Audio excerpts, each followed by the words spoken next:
Hi viewers, இன்னைக்கு Sunday cooking vlog பார்க்கலாம். First வந்து பருப்பு சாம்பார் வந்து வச்சுட்டேன். பருப்பு சாம்பார் வந்து வெறும் பருப்பு, தக்காளி, வரமிளகா மட்டும் போட்டு வெஜிடபிள்ஸ் எதுவும் ஆட் பண்ணாம பருப்பு ரசம் மாதிரி வச்சிருக்கேன். இது வந்து இட்லிக்கு தான் வச்சிருக்கேன். ஃபிஷ்ஷும் வாங்கினாங்க. ஃபிஷ் வந்து எல்லாமே நல்லா வாஷ் பண்ணி வச்சுட்டு இருக்கோம். மசாலா மட்டும் தான் வந்து போட்டு வைக்கணும். ஃபிஷ் ஃப்ரை மசாலாவும் ரெடி பண்ணி வச்சுட்டு இருக்கேன். ஃபைனலா வந்து 1 டேபிள் ஸ்பூன் போல ஆயில் சேர்த்துருங்க. ஆயில் சேர்ந்து நல்லா கலந்து விட்டுடலாம். மசாலால இந்த ஆயில் எதுக்கு சேர்க்கிறோம்னா, அந்த மசாலா வந்து மீனோட நல்லா ஒட்டிடும். அதுக்கப்புறம் நம்ம ஃப்ரை பண்ணும்போது கூட தனியா வந்து கழண்டி வராது. கறி குழம்பு ரெடி ஆயிடுச்சு. இன்னைக்கு மார்னிங் பிரேக்ஃபாஸ்ட்டுக்கு வந்து இட்லி தான் வந்து வச்சிருக்கோம். இட்லிக்கு பருப்பு சாம்பார் தான் வந்து வச்சிருக்கேன். நான் மட்டும் தான் வந்து நான்வெஜ் எதுவும் சாப்பிட மாட்டேன். அதனால ஃபர்ஸ்ட் வந்து சண்டேனாவே வந்து 2 ஒர்க்கா இருக்கும்.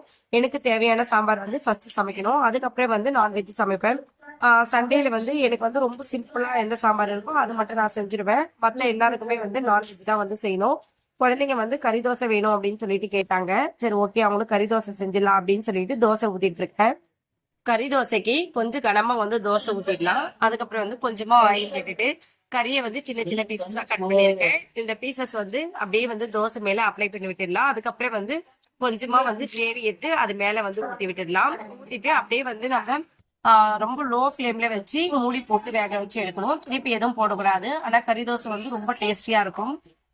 இட்லி, சாம்பார், அதுக்கப்புறம் கறி குழம்பு, கறி தோசை, அதுக்கப்புறம் எல்லாமே வந்து காலையில பிரேக்ஃபாஸ்ட்டுக்கு மட்டும் தான் வந்து செஞ்சோம். அப்படியே வந்து ஃபிஷ் வந்து ஏற்கனவே வாஷ் பண்ணி வச்சுட்டு இருந்தோம். எல்லாத்துக்குமே வந்து மசாலாவெல்லாம் அப்ளை பண்ணி வச்சுட்டோம்.